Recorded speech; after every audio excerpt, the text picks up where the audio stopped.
At 3,000 meters above sea level, plants are parched by the sun. Water is scarce. At lower altitudes, in the tropical humidity, tall trees reach up to the sky in search of light. Here on the southern tip of South Africa, wildlife has adapted to a wide range of climates, each with its own intensity. The sea is raging under a stormy sky. The rainy season has just begun. At the southern tip of the continent, from the Cape Peninsula to the Drakensberg Cliffs to the KwaZulu-Natal mangroves, wildlife is getting ready to face another tropical depression.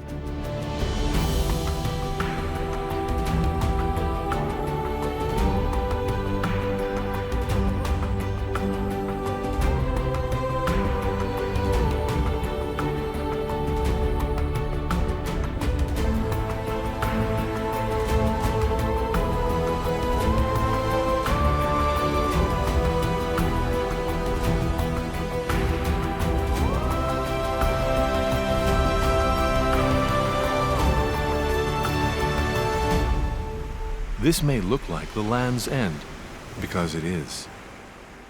The Cape of Good Hope at the tip of the peninsula is now a protected nature reserve, but still as untamed as ever.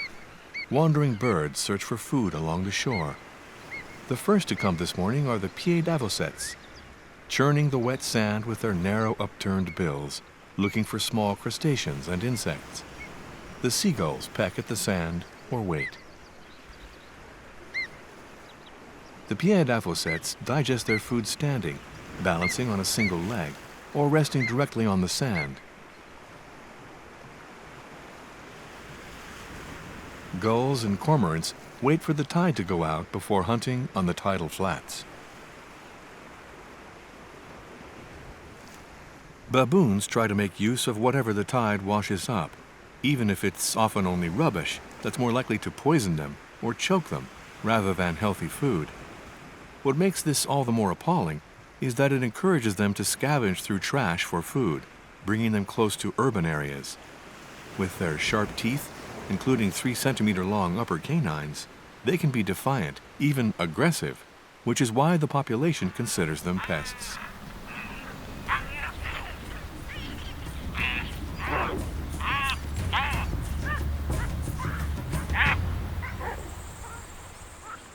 But on the coast, these baboons are protected, and they have no predators. They have all the time in the world, and don't hesitate to show the Egyptian geese who's in charge. The group is composed of some 40 individuals, of both sexes, under the control of a dominant male. Females care for their young, and sometimes other young baboons whose mothers have died or abandoned them. In the morning, the troop spreads out to find food.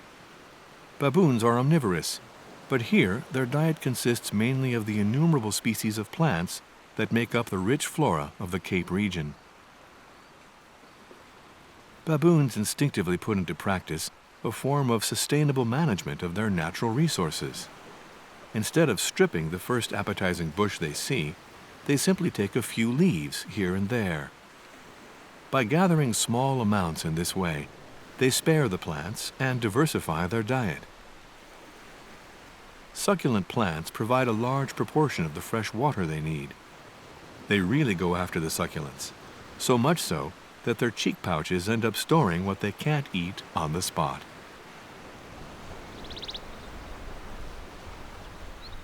In addition to succulents, the flora of the Cape region includes bulbous plants, heather, and proteus.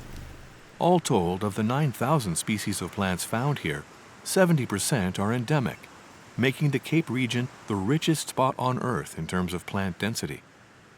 The distinctive low shrub and heath vegetation of this region, called the fynbos, has such variety that it features 20% of all the plant species in Africa.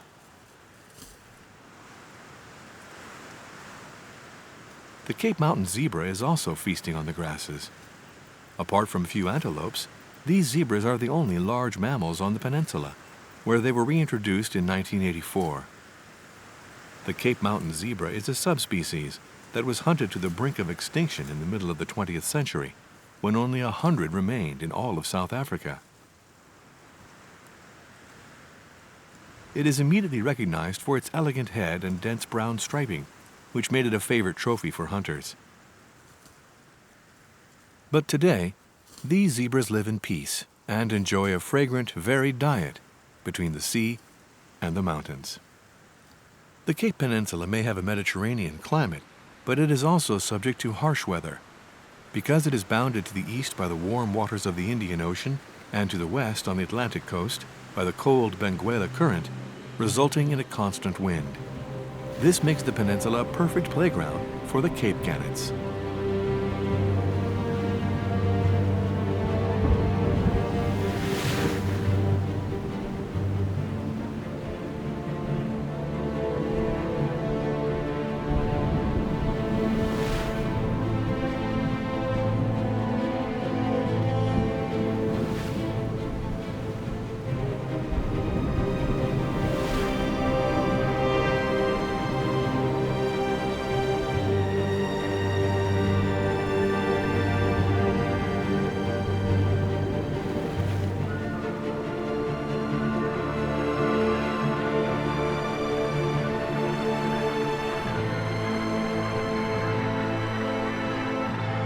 The Cape gannet is powerful in flight, and when diving for fish, typically sardines and anchovies.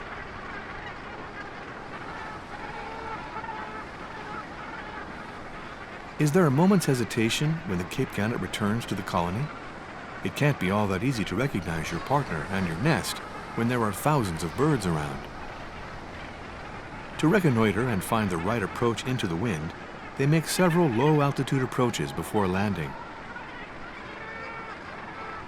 When flying together, they all move in the same direction to avoid collisions.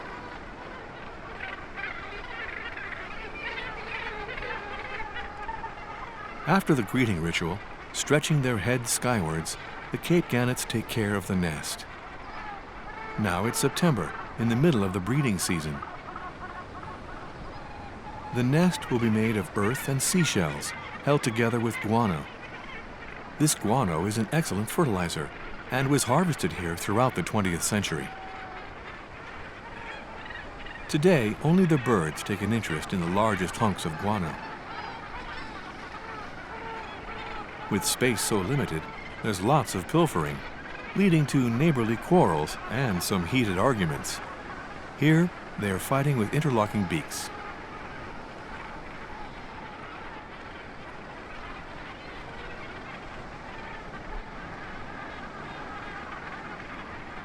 Living in a close community does have its benefits. It makes the gannets less vulnerable to attacks by seals. It also provides an opportunity to meet a soulmate. Mating couples stay together for several years, even if the flames of passion may have to be rekindled, as in these courtship displays, when the gannets' necks and heads unite in a tender ritual.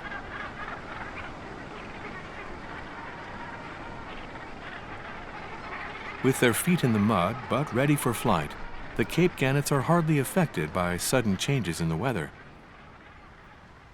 Storm clouds approach, the temperature drops, and violent gusts of wind sweep through the fynbos.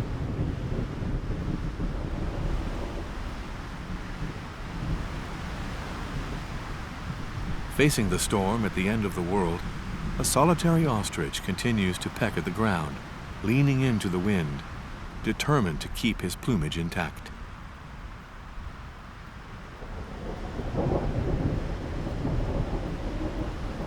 This isn't his first storm, and he doesn't seem bothered by the gusting wind.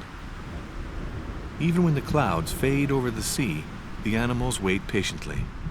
The bontebok simply chew their cud, while a patrol of sacred ibises defy the weather.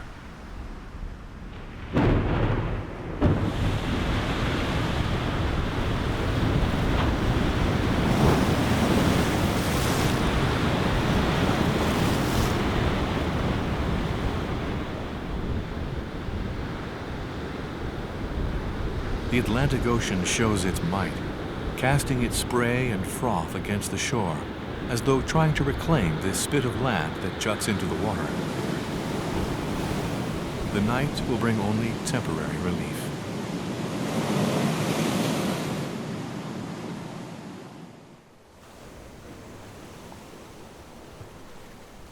After a troubled night, it's a rough awakening for these African penguins, especially when they blow their horns.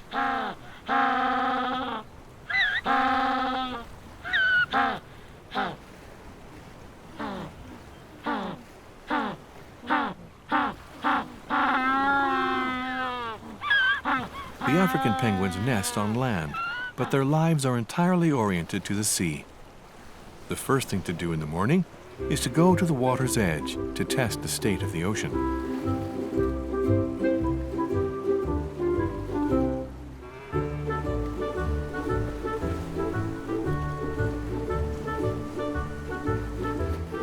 At low tide, the sea is calm, and only a single young whale, probably strayed from its mother, breaks the surface of the waves.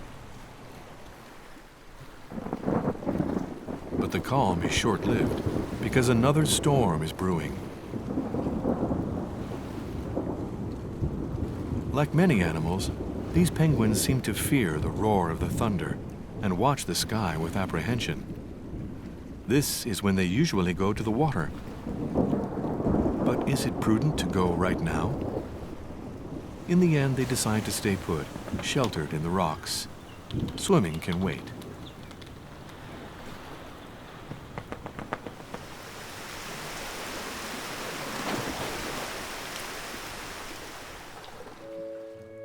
When the danger is past, the penguins reevaluate the situation.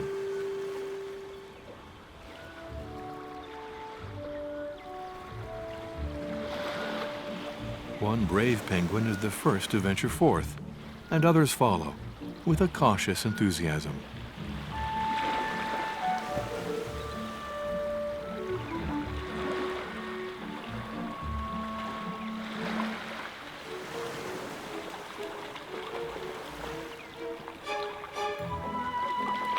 They plunge into the water with obvious joy. Splashing around this way lets them clean their plumage and do their morning exercises.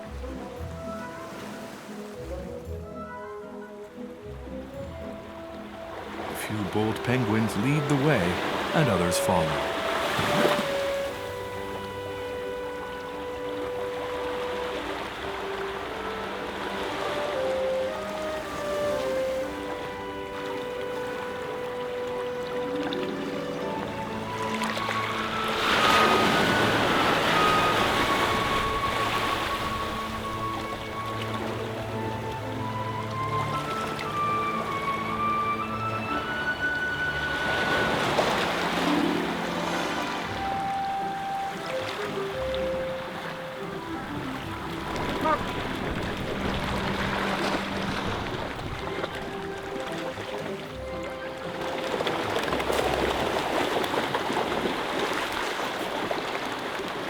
At the least sign of danger, probably just a piece of seaweed they mistake for a sea lion, the penguins rush back to shore.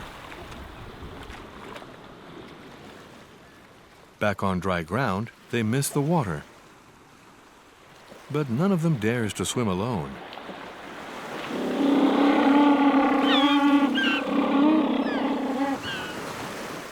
Time for a conference.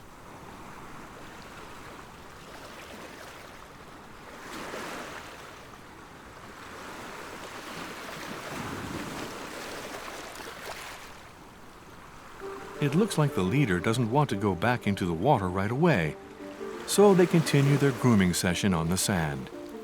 When one begins, everyone else follows.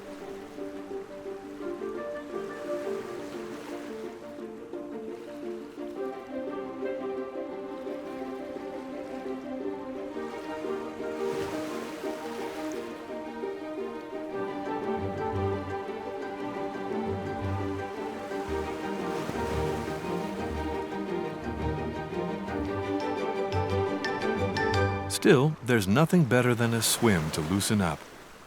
And this penguin would love to go back to the sea. It looks like he's getting ready to dive, hoping the others will join him. But no one follows his lead, and he makes a strategic retreat. He'll gather his companions and lead them to the main colony, located in the neighboring inlet, where he'll find more penguins ready for a swim. When everyone's ready, the troops start to advance.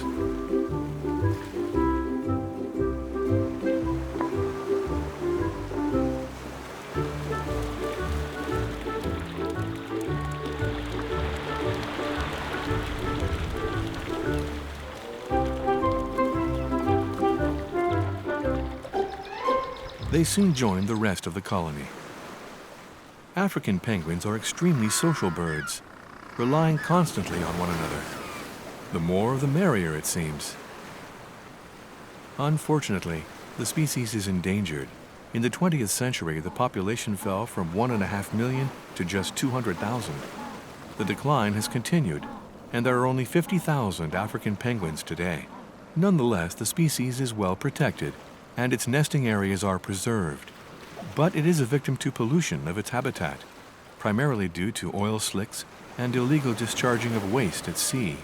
It is also a victim to competition from commercial fisheries, which force the penguins to go ever further from shore to feed themselves and their young. Let's hope that the penguin's natural charisma and its positive impact on tourism will encourage efforts to protect it better. Soon the tide comes in, the clouds disperse, and the ocean appears in all its splendor. At the top of the cliff, a somewhat surprising creature has made its home. A small colony of rock hyrax has everything it needs: a commanding view, rock crevices for shelter from predators, and lots of sunshine that it needs for thermoregulation. The rock hyrax cautiously leaves its burrow for an open area, where it takes up its position for sentry duty.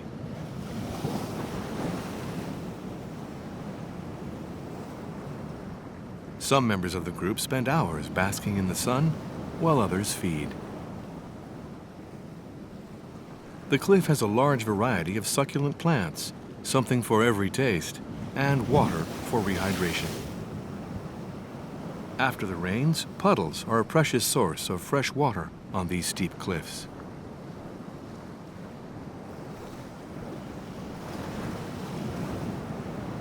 These rock hyrax spend their days peacefully, without fearing the predators that threaten other hyraxes in drier areas.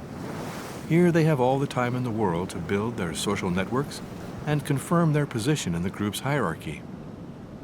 The rest of the time, they can appreciate the peace and calm, looking out over the vast blue ocean where whales sometimes break the surface of the waves.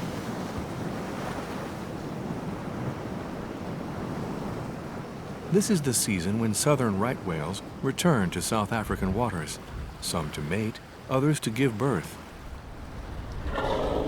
Mothers, the cow whales, accompany their young near the shore to protect their calves from the heavy swells of the open sea.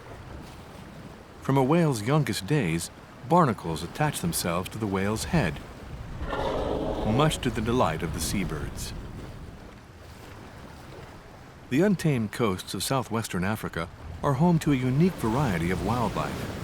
Whether in the ocean or on dry land, animals find their sustenance. And even if the coastal climate is stormy, what could be more comforting than a sunset over the ocean?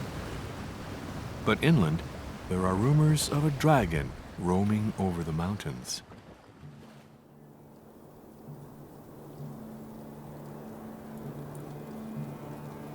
The Drakensberg, which means the Mountain of the Dragon in Afrikaans, is the highest and longest mountain range in southern Africa. Its hard rock walls dominating over erosion-scoured hills, the Drakensberg escarpment rises to over 3,000 meters above sea level.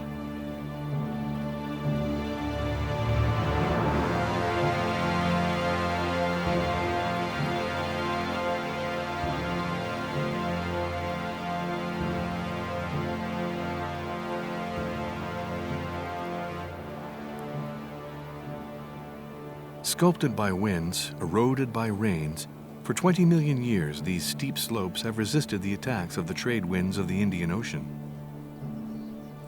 The soft rock scree at the foot of the cliffs is covered with grasslands, green in summer, yellow in winter.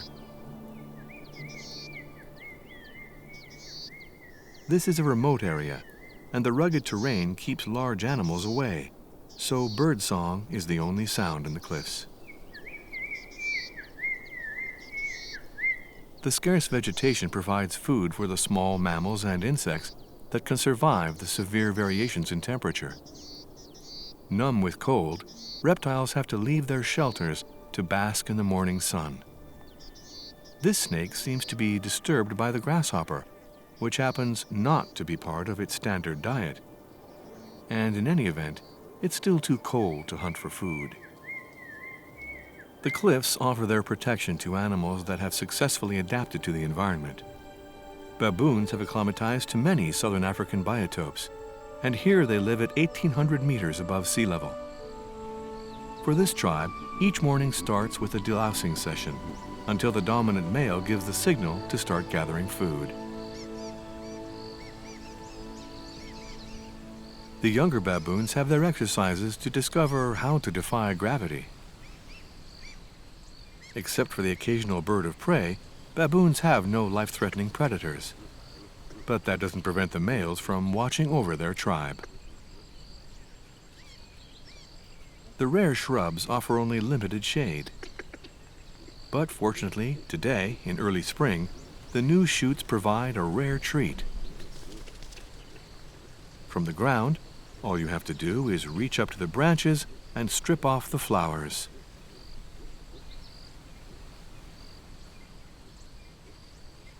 But the real gourmets prefer to climb the tree to make sure they leave nothing behind. Practice makes perfect, and the young baboons clamber over everything. But for travel, there's nothing better than hopping on to the back of an adult. Young baboons soon learn they have to work on improving their balance. At midday, under the hot sun, the sentries are beginning to show signs of fatigue. The tribe chooses to have its siesta in the shade, hardly troubled by the antics of the youngsters.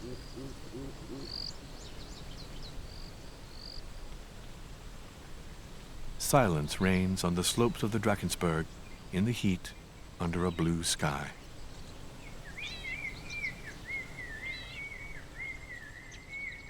Numerous canyons cut into these desolate high plateaus, and here, sheltered from storms, the trees of the Drakensberg have found a place to grow.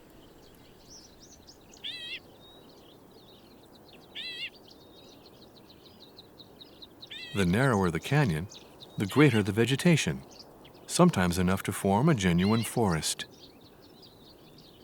where runoff from rainfall on the peaks continues to flow, even in the dry season.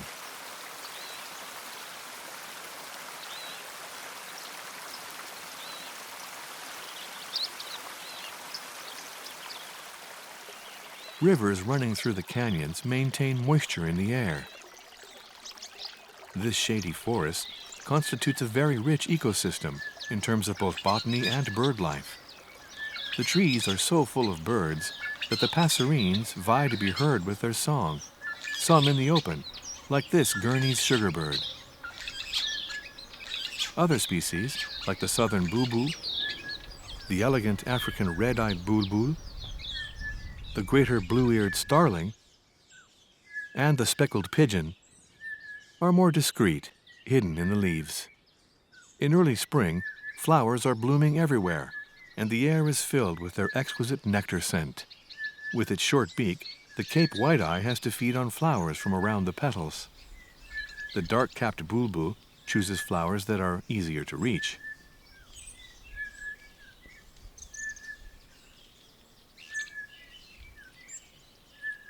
But the all-around champion is the malachite sunbird, whose long, narrow beak isn't only used for singing. He alone can reach the heart of flowers without damaging the petals.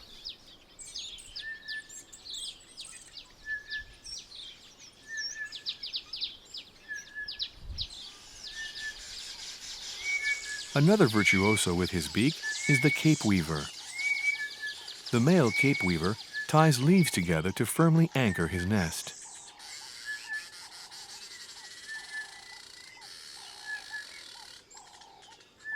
After applying the finishing touches, the male waits for a female to inspect his work.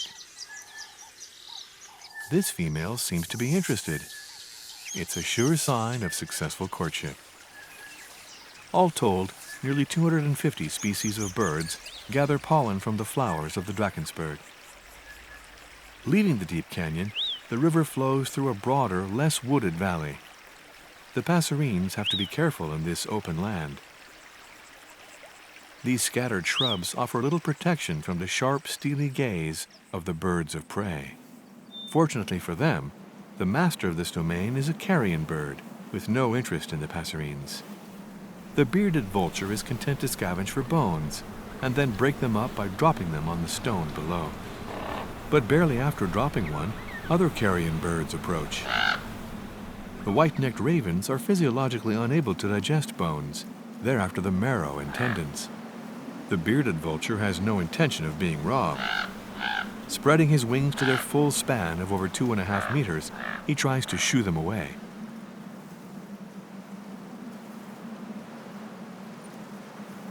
But this jackal buzzard, waiting and hiding behind a rock, wasn't born yesterday. While generally preferring living prey, there's always room for a ready meal, especially in winter. Vultures fly mainly by floating in ascending currents and are far less agile than ravens. Outnumbered and disinclined to fight, the vulture tries to scare off the ravens by flying in broad circles above the cliff. But this carries him far away and leaves the others time enough to help themselves.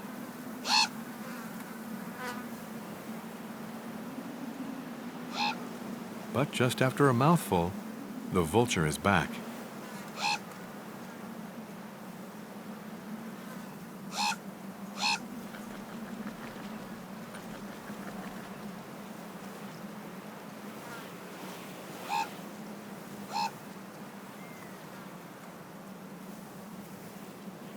Finally, the most persistent raven adopts the same strategy as the buzzard, taking advantage of the diversion caused by the other ravens to steal the vulture's meal.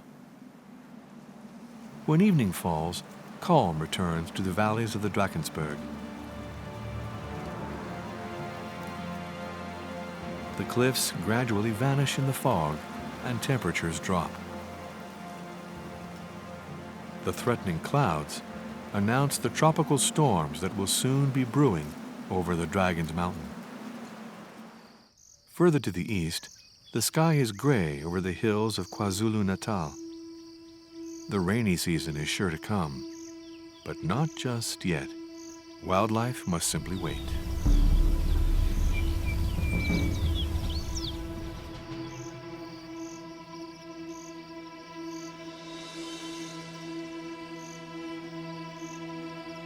At the start of the southern spring, the only trees with green leaves are the ones that manage to sink roots into groundwater. For the time being, the riverbeds are dry and have only sand to offer. At 500 meters above sea level, the wind off the ocean brings a bit of humidity. The African buffalo graze on young shoots on the windward slopes. Despite weighing 800 kilograms, and despite the male's horns that form a continuous boss over their heads, buffalo are naturally cautious and are alerted by the least scent in the air, especially when it's the scent of a big cat. But this lioness is a bit too far from her sisters to hunt, and she's not in immediate danger. During the day, she'd rather rest while enjoying a good view of the surroundings. The buffalo know there's little risk so long as they stay together. In fact, it's the lioness who's better off staying in her tree for the time being. A family of impalas take comfort from the reassuring presence of the buffalo, but remains on alert. Given the circumstances, the big cat would prefer to continue her peaceful nap. Her only real problem is finding a comfortable position.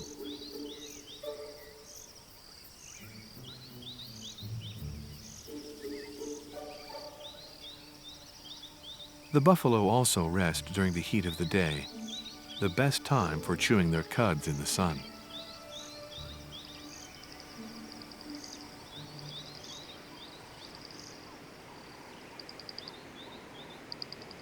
Not far away, 4 young lions are also recuperating, One may have been butted by a buffalo, because one side of his head is severely bruised. Whoever said that life was easy for the king of the Savannah? It's true that most of the time the males let the females do the hunting, especially because the females run faster.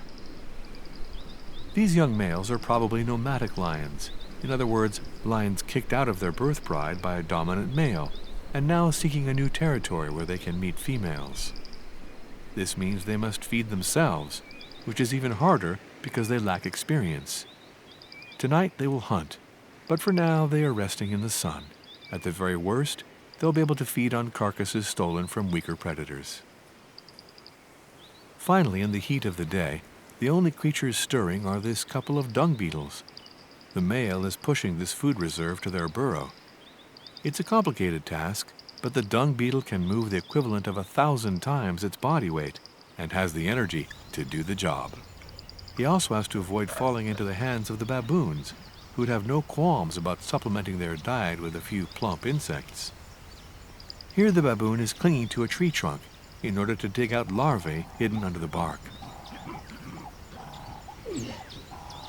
Unlike other baboons on the Cape Peninsula or in the Drakensberg Mountains, the baboons living here enjoy everything the tall trees have to offer: food, a playground, a lookout place, and shelter.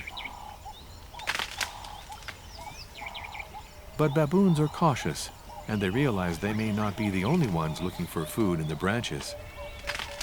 Sometimes it's important to bow out gracefully.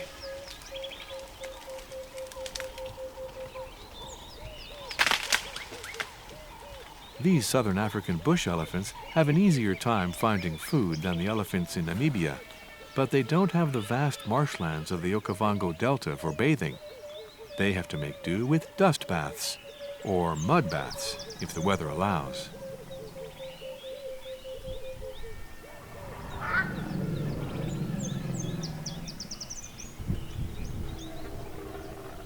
Elephants aren't the only animals to appreciate the muddy marshes. Rhinos use them to remove their parasites and to cool down. So long as they're not pushed out.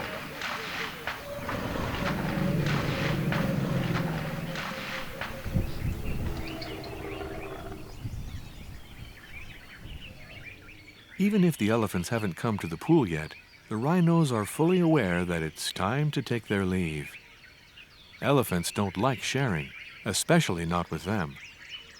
For these two, it's not a problem, as they're already covered with mud. What distinguishes the southern white rhinoceros from the black rhino is its wide upper lip, which allows it to graze rather than feeding on leaves. White rhinos are solitary, territorial animals. Mating couples stay together only a fortnight. Whenever you see a pair of rhinos, they're often a mother and her child. Rhino cows protect their calf for 2 or 3 years, until they reach a respectable size and no longer have to fear the big cats. This young rhino is an only child, and shy. He's a little surprised to meet a slightly older rhino, and soon runs back to his mother.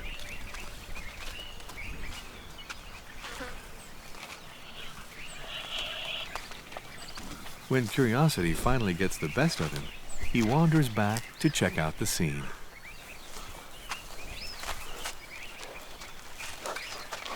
But ultimately, he's still a little young to socialize.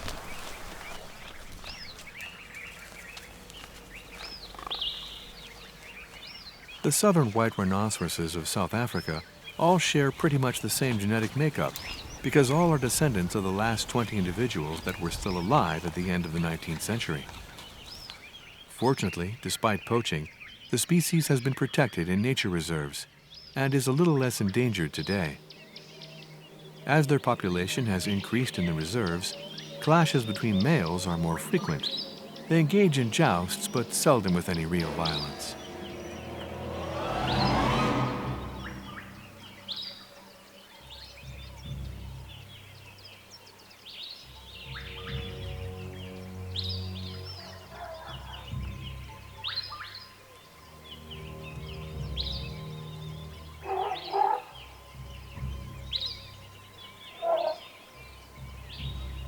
Logically enough, the smaller male with the shorter horn admits defeat.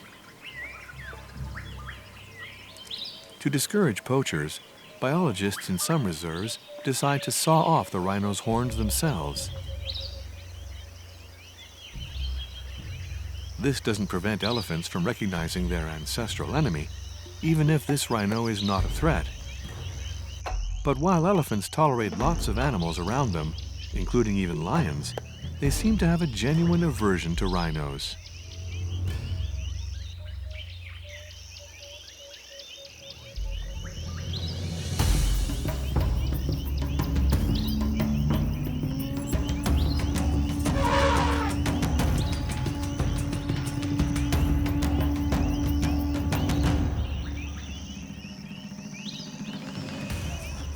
When young male elephants are in rut, they can be aggressive to the point of killing rhinos that happen to be drinking at the same waterhole. These behemoths need large spaces to roam, and the fact that they have to live confined in reserves unfortunately means forced cohabitation with other species. Yet, fortunately, there will soon be water enough everywhere when the rainy season begins. Already, the vultures seem resigned to the storm. On the other hand, the African harrier hawk and the trumpeter hornbill appear to fear the storms, which can be extremely fierce in these tropical regions. For a few hours, nature looks frightening. The animals hunker down in silence.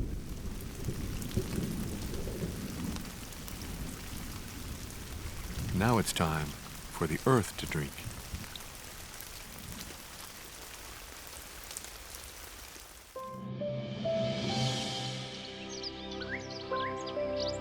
Within a matter of days, the rivers are replenished and water flows again.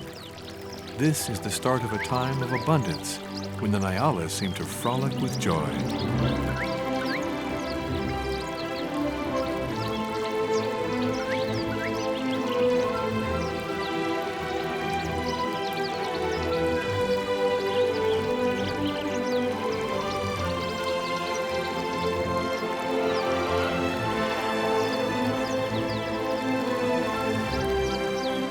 While these beautiful antelopes drink, the river flows eastward to the Indian Ocean. Approaching the coast, it runs through the only remaining tropical forests in KwaZulu-Natal. These preserved parcels of forest are sadly the only vestiges of primary forests that were ravaged by human expansion and the spread of agriculture.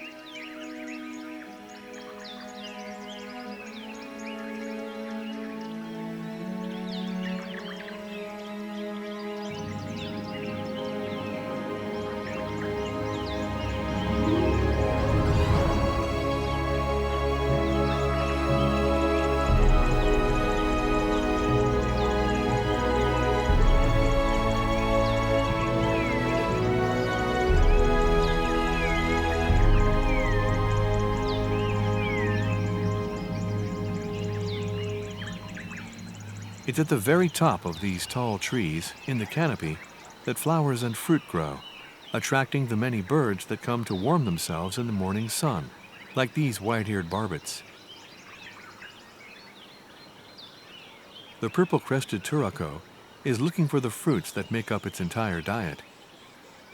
Below, the lilac-breasted roller is waiting for the heat to bring out insects and hoping to get them before the little bee-eater. And this bird is just hungry for recognition.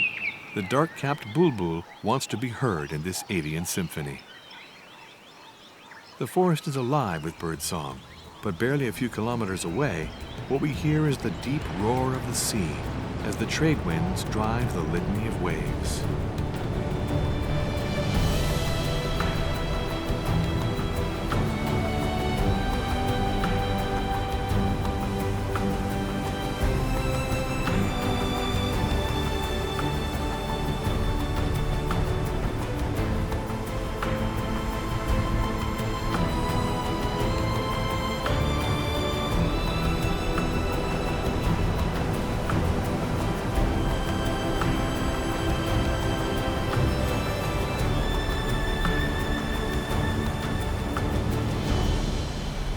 At the border with Mozambique, sandy beaches stretch to the end of sight. The Indian Ocean brushes against the dunes, and during the highest tides, rushes into the land. This explains the formation of brackish water lagoons, where the water is more still and mangroves were able to develop.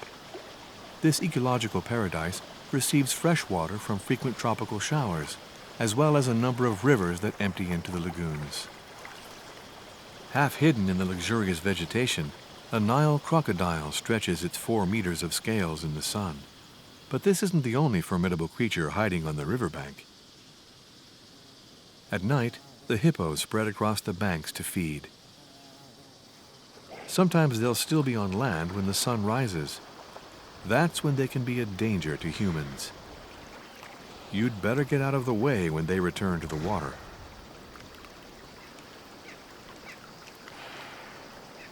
The dominant male is guarding his harem and watches carefully over the territory. After making sure all his females are together, he can join them.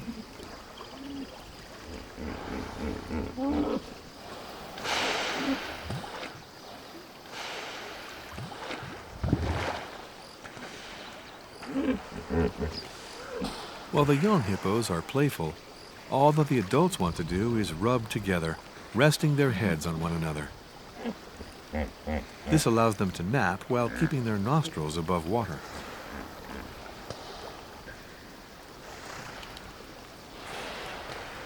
The estuaries also attract birds that eat fish, larvae, and mollusks.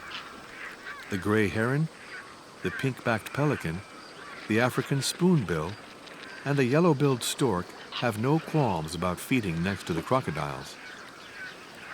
The dunes afford the inland areas some protection from the sea spray, but the trade winds are so strong at times that even the lagoons are swept by violent gusts. The weather can change dramatically.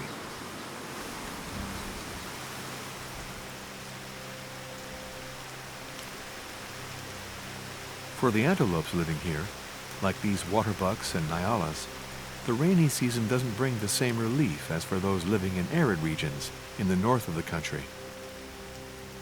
As tropical showers are hardly pleasant, the best way of dealing with them is to ruminate in peace until the worst is over.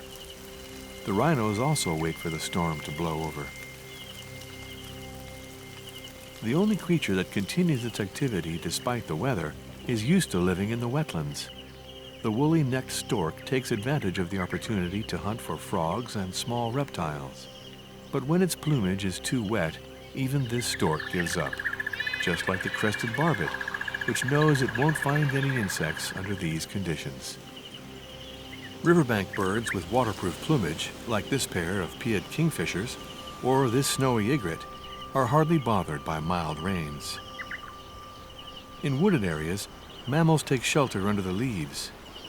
The vervet monkeys, usually so energetic, are forced to wait for the shower to end. They keep looking up at the sky, as if to implore for the sun to return. Fortunately, some trees have enough to keep them busy.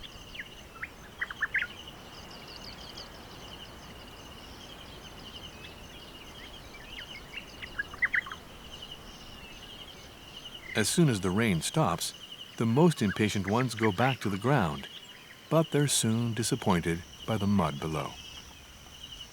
Mangrove crabs have nothing to fear from mud or storms. These scuttling crabs play an important role in this ecosystem. Their larvae are food for small fish. The tunnels they dig oxygenate the ground, and their feces helps to fertilize it. Even if they grow in water, these plants also benefit from the rain, which lowers the salinity of the wetlands. Now the flowers are only waiting for the sunshine to open up.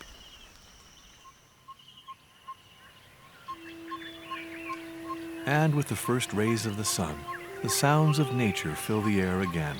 The entire lagoon springs to life. This young South African giraffe has a great future ahead, provided he gets the nutrients he needs to grow quickly.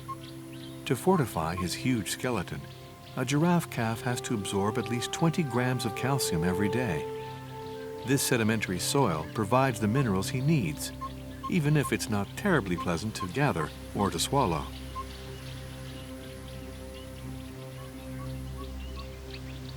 But instinct drives him on.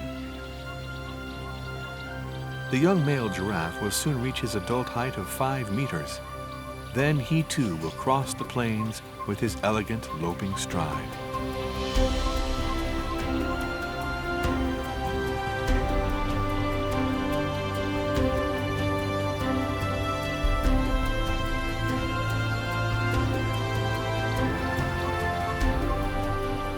Giraffes live in groups and prefer to roam through open areas. This makes it easier for them to spot lions, if any dared to attack them, and also to observe one another. Each mother keeps watch over her young. They only bear one calf at a time, while the males keep an eye on the females they could mate with. At frequent intervals, the dominant male sniffs the female to identify when she comes into estrus. He curls up his lips as a signal to keep other males at bay. When they live in a nature reserve, as is often the case in southern Africa, giraffes lead a peaceful life. Here their population is stable, whereas across Africa as a whole, the number of giraffes has fallen by 40% over the past 30 years. Soon, will zebras be the only animals grazing on the savannah? When the sun sets over the lagoon, the amphibians waken.